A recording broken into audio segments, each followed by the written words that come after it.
Full confidence is their Good. That's right. 100%.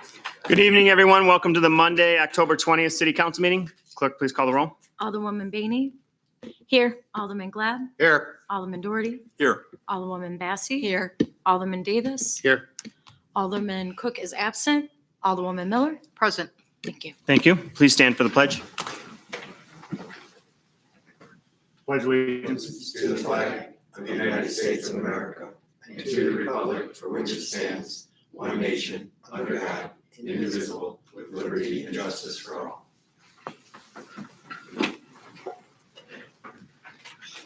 First item on the agenda is public comment. This is for items that are not on the agenda this evening. Is there anyone that would like to make a public comment? All right, moving on to consent agenda items 5A through 5G. Is there any council members wanting to pull any items for separate consideration? Alderman Glad. Yeah, it's not for consideration, but if we got a proclamation there on A, and I think we ought to pull it to publicly bring it out as long as it's a proclamation rather than just voting on it. If we Okay. could, please. So just pull that item, okay. All right, anyone else? Looking for a motion to approve 5B through 5G. Alderman Miller, I'll make the motion to approve 5B through 5G on the consent agenda as presented. thank you. Second.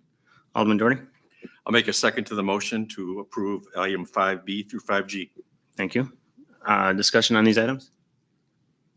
See none, clerk, please call the roll. Alderwoman Miller, Yes. Alderman Doherty, Yes. Alderwoman Bainey, Yes. Alderman Glad, Yes, Alderwoman Bassey, Yes. Alderman Davis, Yes. Thank you, council. The item that was pulled was 5A as a proclamation, month of November as United States Marine Corps month in the city of McHenry. I'm looking for a motion to approve 5A as presented. Alderman Glad. motion made. Thank you. Second. Alderman Davis. Thank you. Discussion on this item? See none. Clerk, please call the roll. Alderman Glad, Yes, Alderman Doherty, Yes. Alderwoman Bassey, Yes. Alderman Davis, Yes. Alderman Cook, absent, sorry, Alderwoman Miller, Yes. Alderwoman Bainey. Yes. Sorry, I went out of order on that, guys. Thank you, council. Next item on the agenda is individual action item 6A, Red Rose Banquets liquor license motion. Wait. The one you passed. Yes, Can we go back? Can we read that proclamation? sure. I don't have it in front of me. It's on the screen. Oh, it is. Or one- Look at that. It is. All right. Proclamation 250th Anniversary USMC, City of McHenry. Whereas the United States Marine Corps has protected citizens and guarded their freedom of the past 250 years, and whereas our country has established a position of world leadership, the Marines have proven themselves as dedicated professionals, willing to defend lives and protect the rights of valued by Americans. And whereas a Marine trained to hold his or her ground against the odds and to always be faithful to God, country, and corpse, standing ready to fight anytime, anywhere the president or Congress may designate. And whereas the term Marine has been associated with courage and military proficiency since its creation on November 10th, 1775 in Philadelphia. And whereas the residents of the city of McHenry are proud of its rich contribution to the Marine tradition and salute the Marines serving around the globe. Now, therefore, I, Wayne Jett, Mayor of the City of McHenry, do hereby proclaim the month of November as United States Marine Corps Month in the City of McHenry, Illinois. Thank you.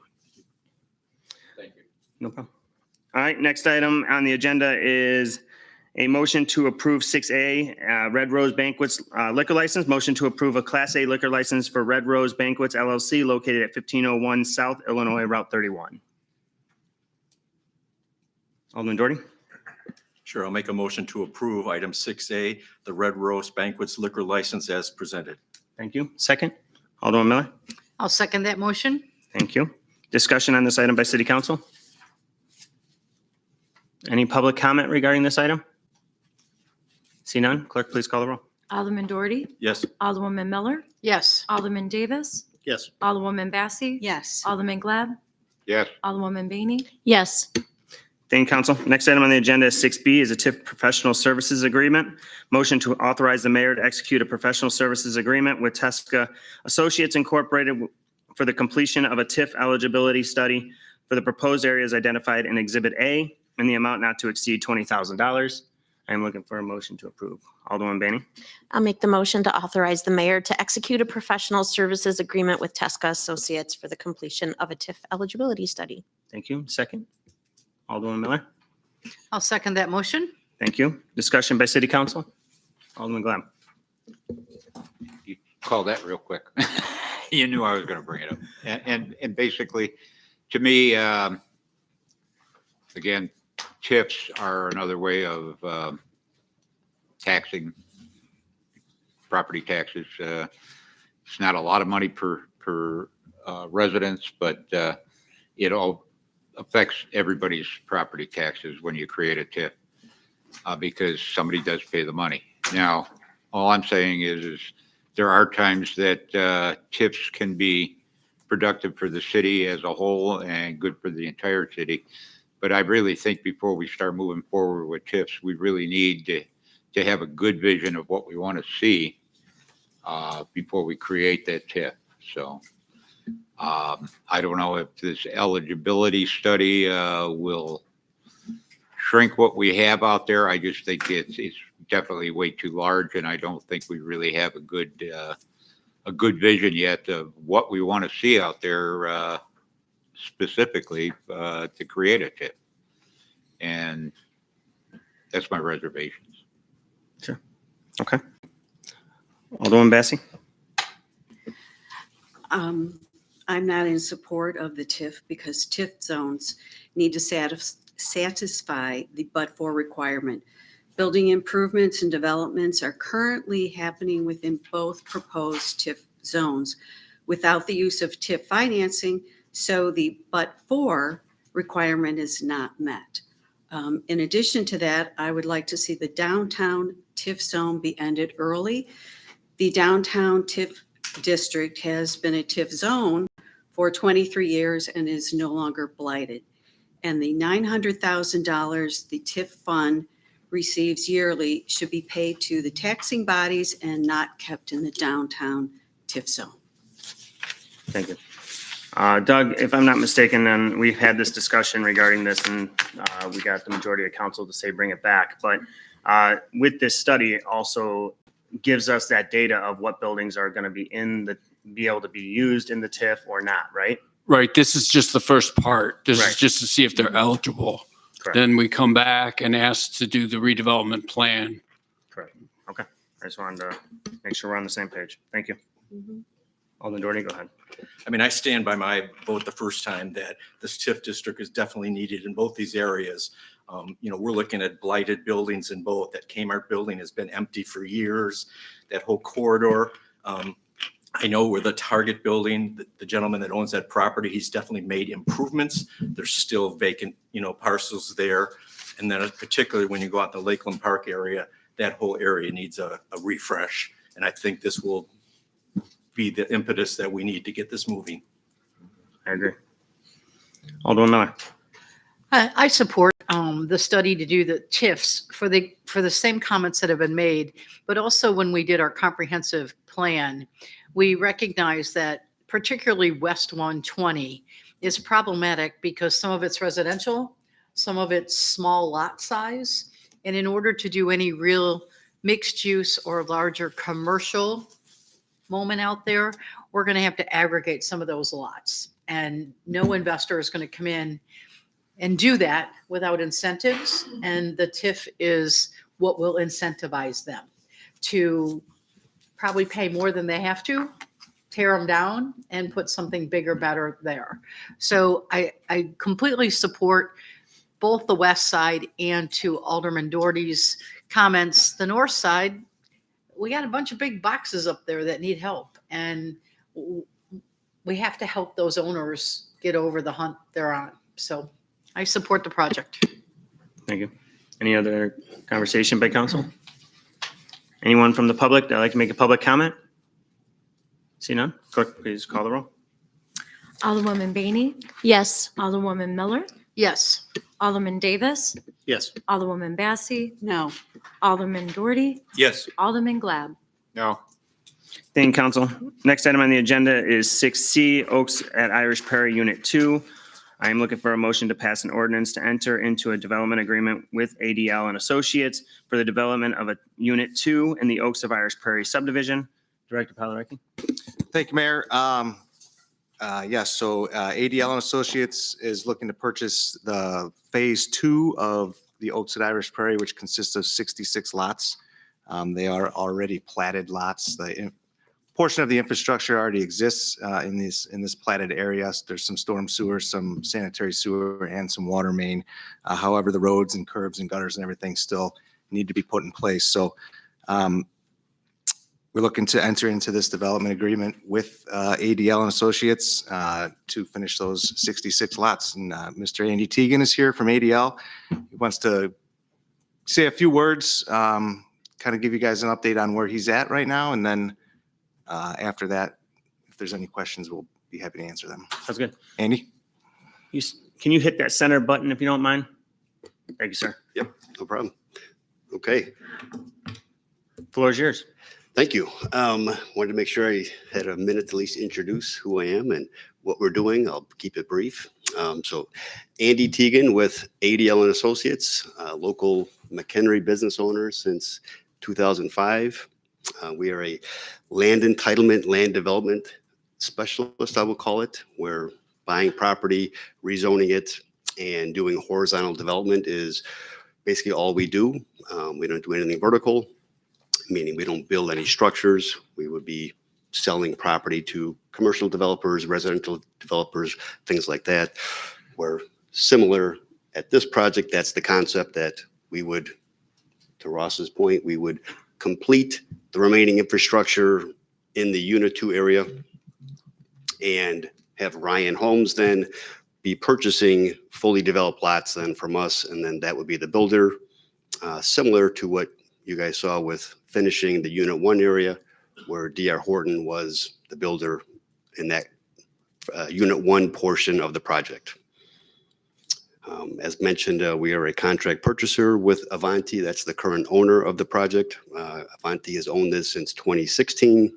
They finished the Unit 1 component with D.R. Horton, so we would then be buying the entire Unit 2 area from them. We'd be posting new bonds to replace their bonds, so Avanti would be totally out, and then we'd be completing everything that's got to be completed, including certain Unit 1 items that need to be completed, and including the Bearville Road turn lane improvements.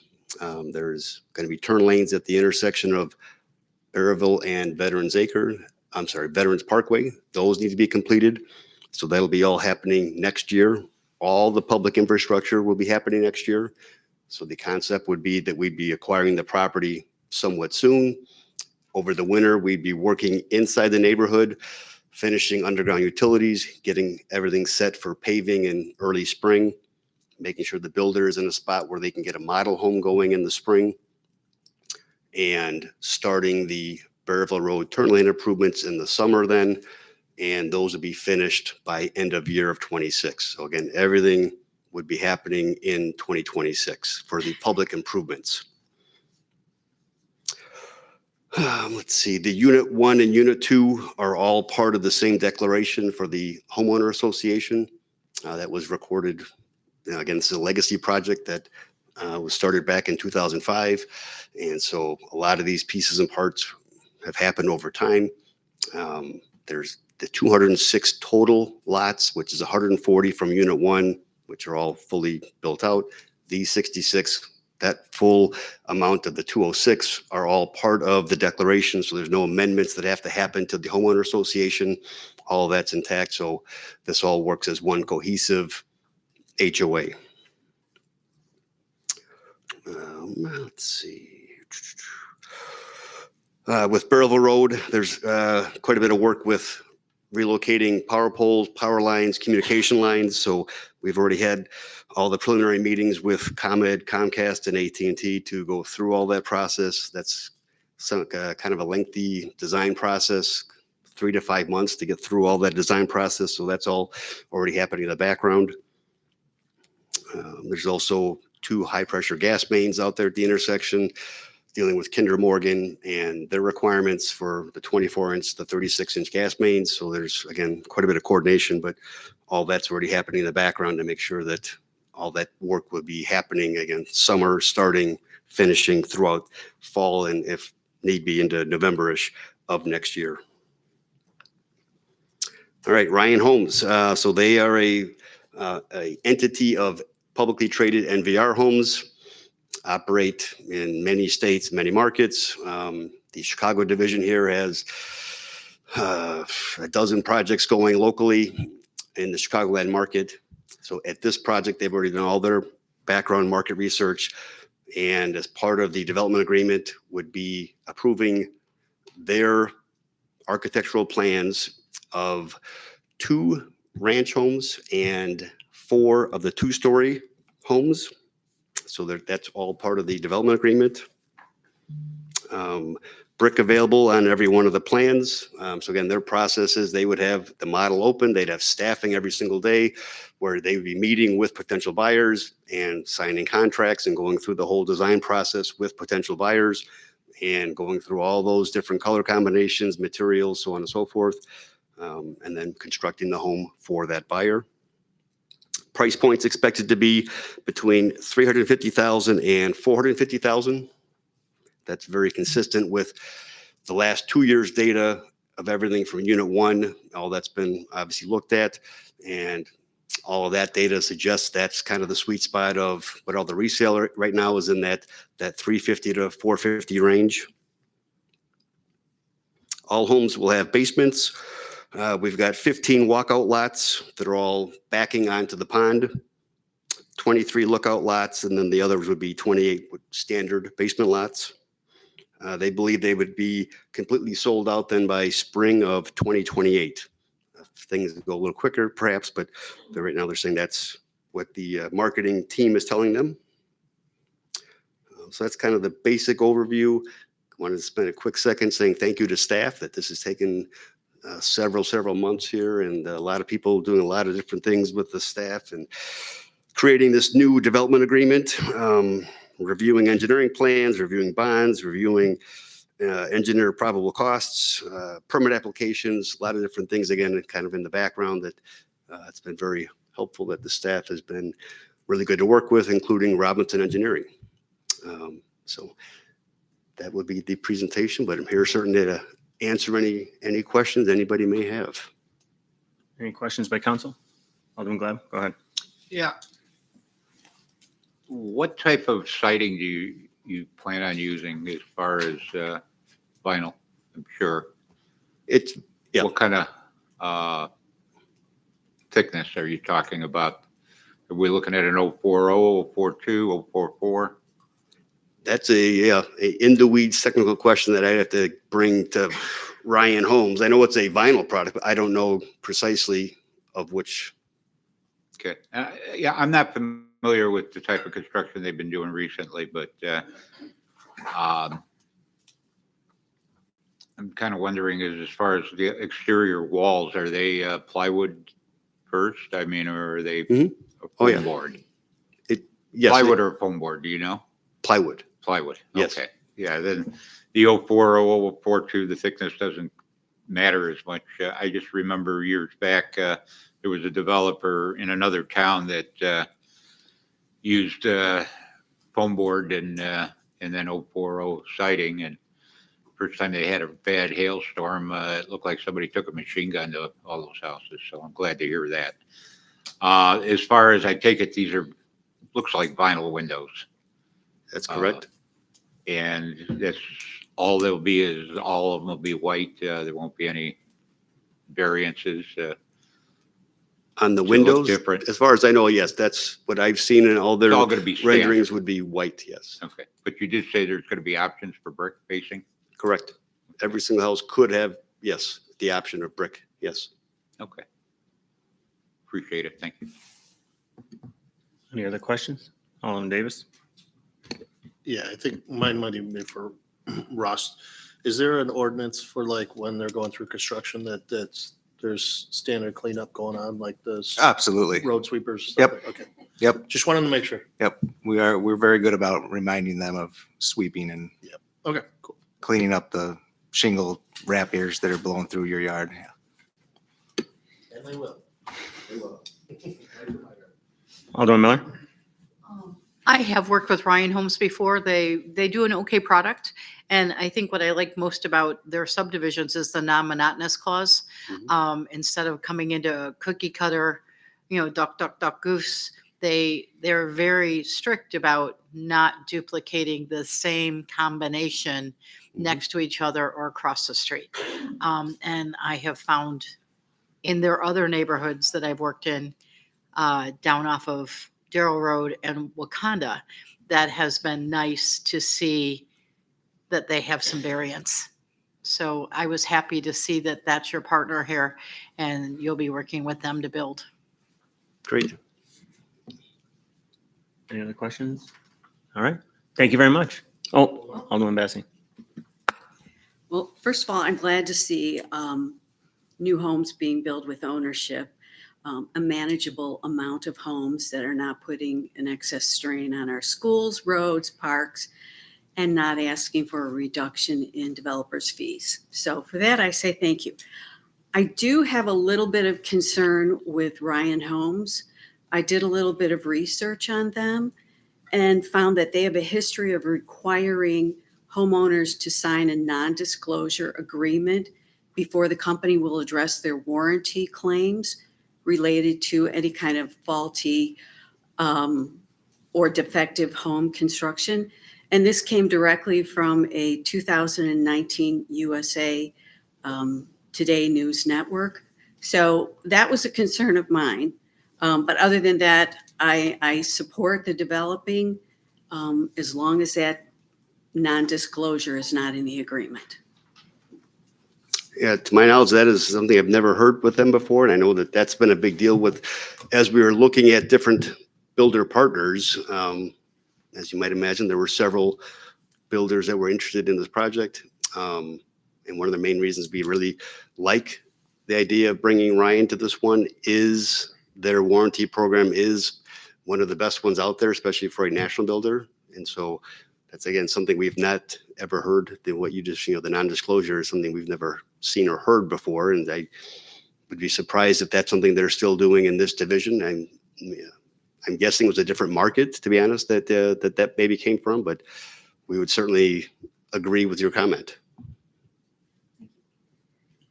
Any other questions?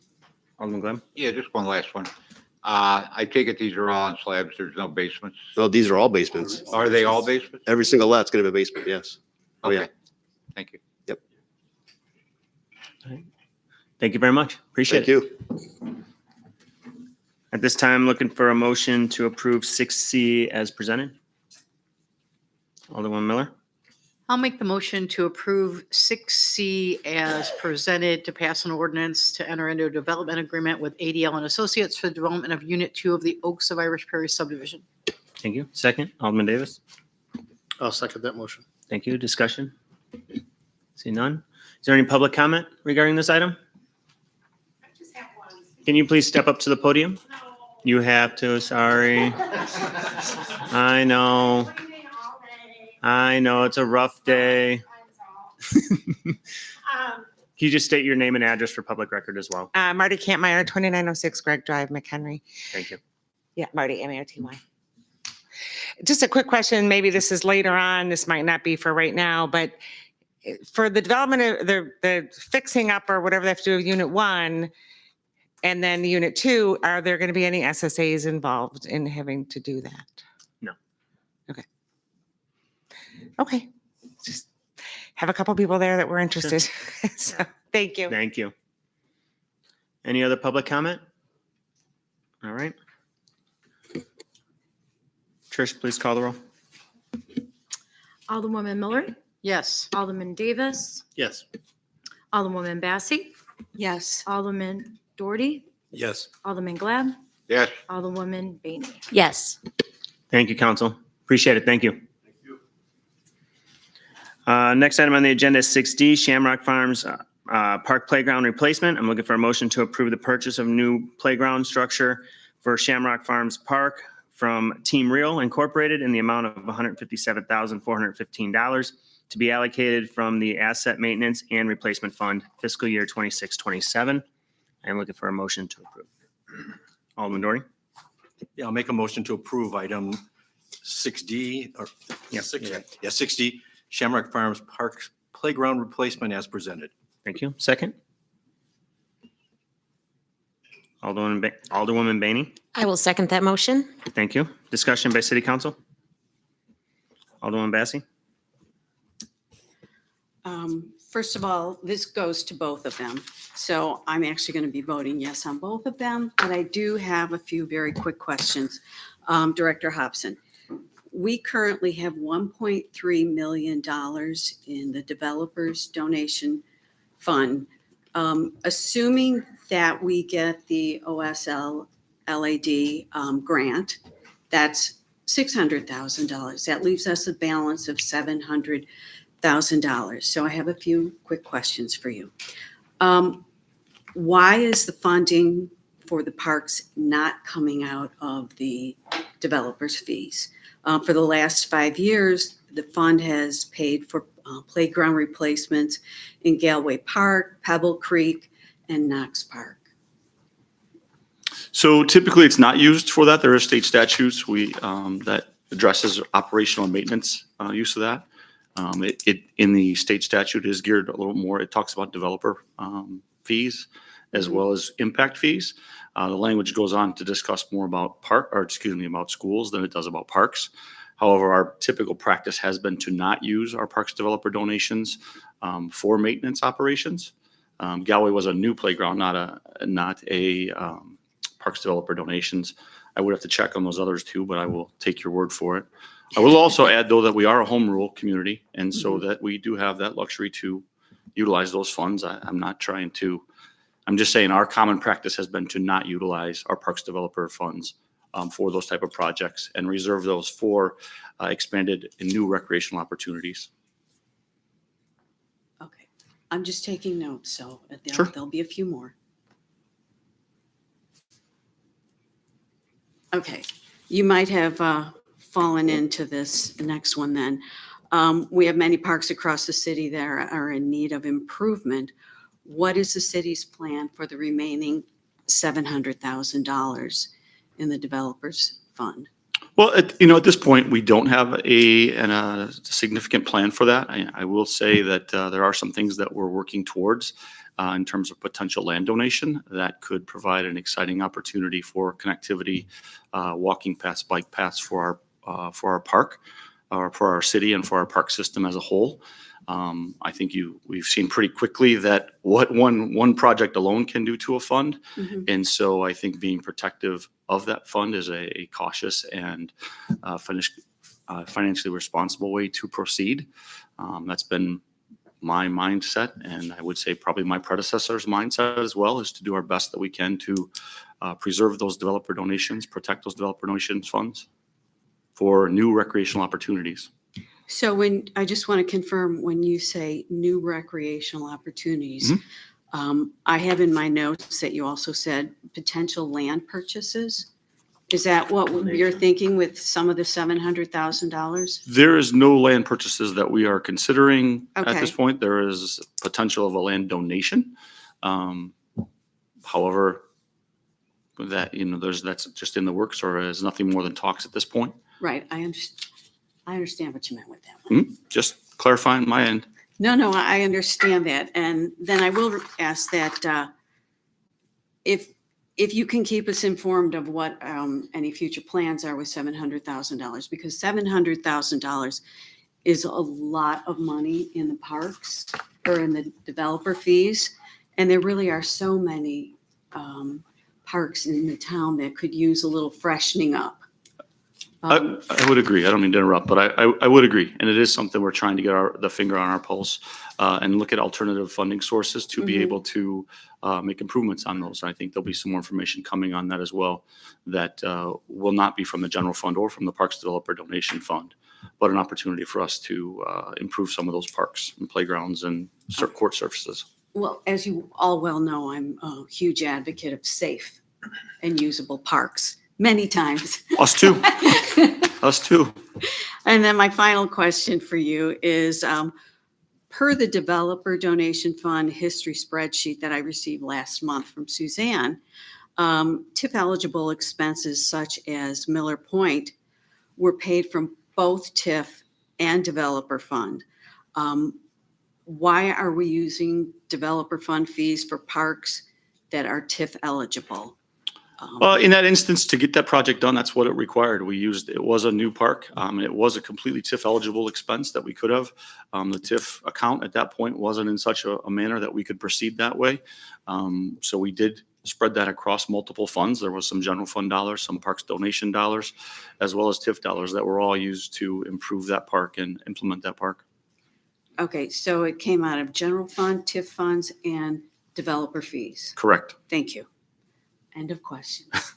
And the only thing that I would add is you can see really quick, we submitted for one grant, the Cold Springs Park grant, that, while $700,000 seems like a lot of money, and it is a lot of money, one project we're submitting for $600,000 for a walking path and a natural playground. It's a great project, and it will provide connectivity for neighborhoods and right along with our master plan and what we discussed. But that was one project that that potentially could eat up $600,000 of that.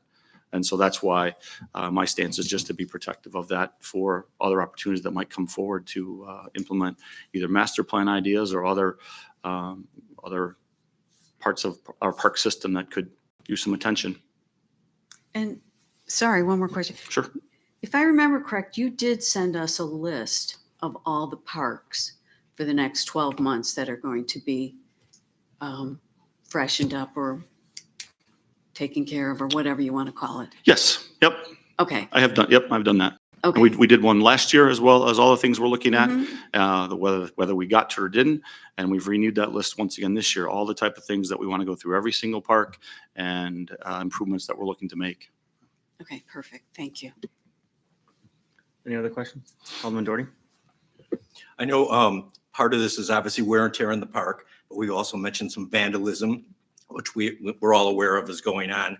I know we talked about some camera enhancement at some point. Are we anywhere with doing that in some of our parks in the more vulnerable areas? We certainly are. A big one that we're looking at right now is because we have the capability already there is Veterans Memorial Park. We currently do not have a camera. I don't like to admit this, but we don't like to have a camera. We don't have a camera on the playground. And we have experienced some vandalism from 3 days into that park when it was opened up. We experienced some vandalism. A park like Shamrock is a little bit tougher, only because of the connectivity is a more of a challenge there.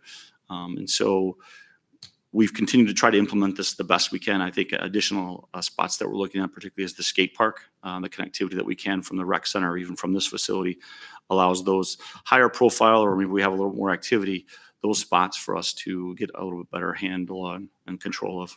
Thank you. Alderman Miller? I just had a couple quick questions. We've been going through a lot of park playground equipment lately.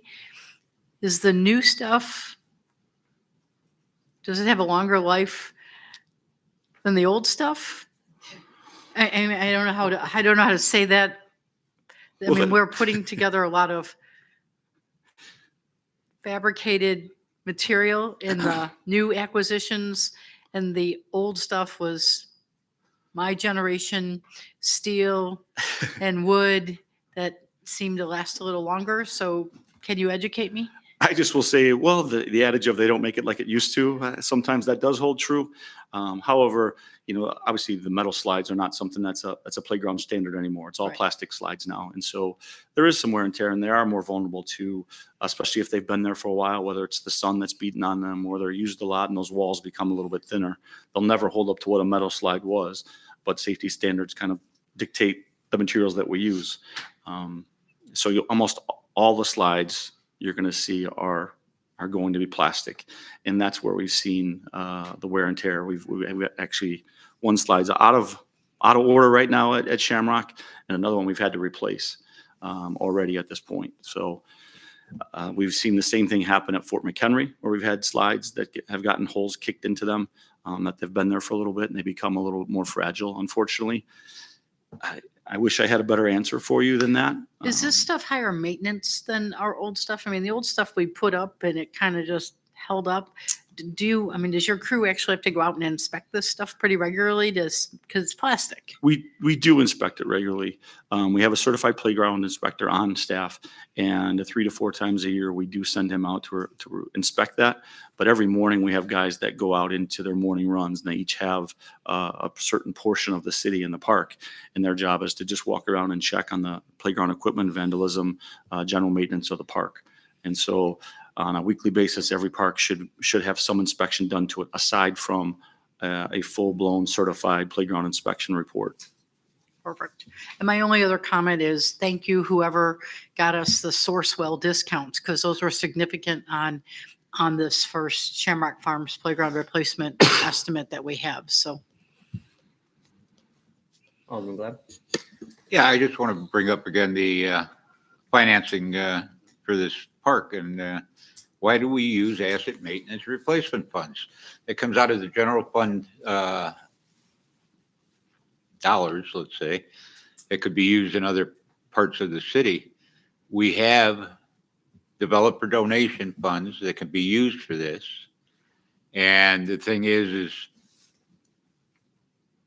when you have it set up to where you could only use those funds that you have for the parks, it limits other projects because you're taking it out of the general fund, just like you did with several other projects over the last couple of years.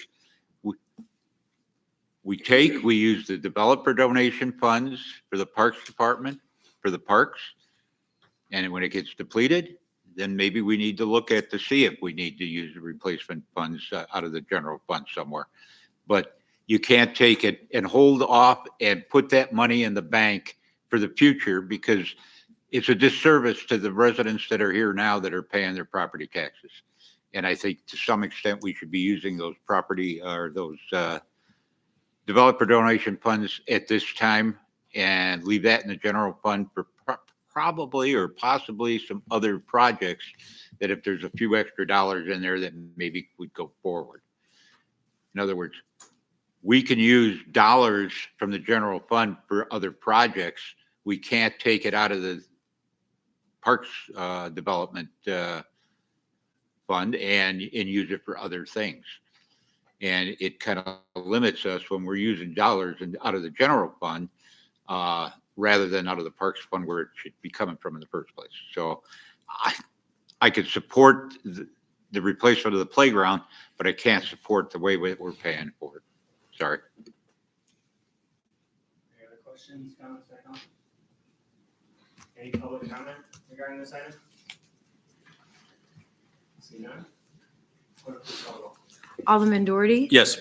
Alderwoman Bainey. Yes. Alderman Glad. No. Alderwoman Bassey. Yes. Alderman Davis. Yes. Alderwoman Miller. Yes. Thank you. Next item on the agenda is 6E, Altough Park Playground Replacement. Motion to approve a proposal. Sorry. From Cunningham Recreation for the replacement of a playground equipment at Altough Park in the amount of $74,961.80. Looking for a motion to approve. Alderwoman Bainey. I'll make the motion to approve the replacement of Altough Park playground equipment. Thank you. Second. Alderman Doherty. I'll second. Thank you. Discussion by city council. Alderman Graham. Yeah. Basically, I stand the same way. This is coming out of the asset maintenance and replacement funds rather than coming out of the parks. And therefore, I can't support it. Any other questions by city council? Any public comment regarding this item? Clerk, please call the roll. Alderwoman Bainey. Yes. Alderman Doherty. Yes. Alderman Glad. No. Alderwoman Bassey. Yes. Alderman Davis. Yes. Alderwoman Miller. Yes. Thank you, council. Next item on the agenda is staff reports. Any new staff reports? Go ahead, Russ Adams. I just wanted to provide a quick update on the shutdown that was performed this morning for the water main work on Green Street in the downtown area. When we notified all the businesses and residents last Friday of the work that was scheduled for today, we had told them we expected a 4-hour shutdown. The contractor and our crew from the Streets and Utilities Division was able to get the work completed in under 2 hours today and have water service restored. So I just, I know that this has a direct impact on the businesses in our downtown, and we really do try to put forth a really good effort to minimize that to the greatest extent possible. And I want to commend, like I said, the contractor and our staff for a job well done today. So thank you. Great job. Any other staff reports? None? All right. I just said one thing. Yeah. Oh, sure. I hear this all the time about water main breaks. I hear this all the time about water main breaks. 2 hours is like a record. I don't know. Maybe it is a record. It's easier when you know you're going to break it in the first place. User error. Any city council comments this evening? See none? Looking for a motion to adjourn? Oh, Adjourning, or are you making a motion to adjourn? Do you want to? yeah. Alderman Glad for a motion. Second, Alderwoman Miller. Second. Please call the roll. No, Andy raised his No. hand, but he was. Okay, Alderman Glad, Yes. Alderwoman Miller, Yes. Alderman Davis, Yes. Alderwoman Bassey, Yes. Alderman Doherty, Yes. Alderwoman Bainey. Yes. Thank you. Thank you, everyone. Thank you, everyone. Have a good evening.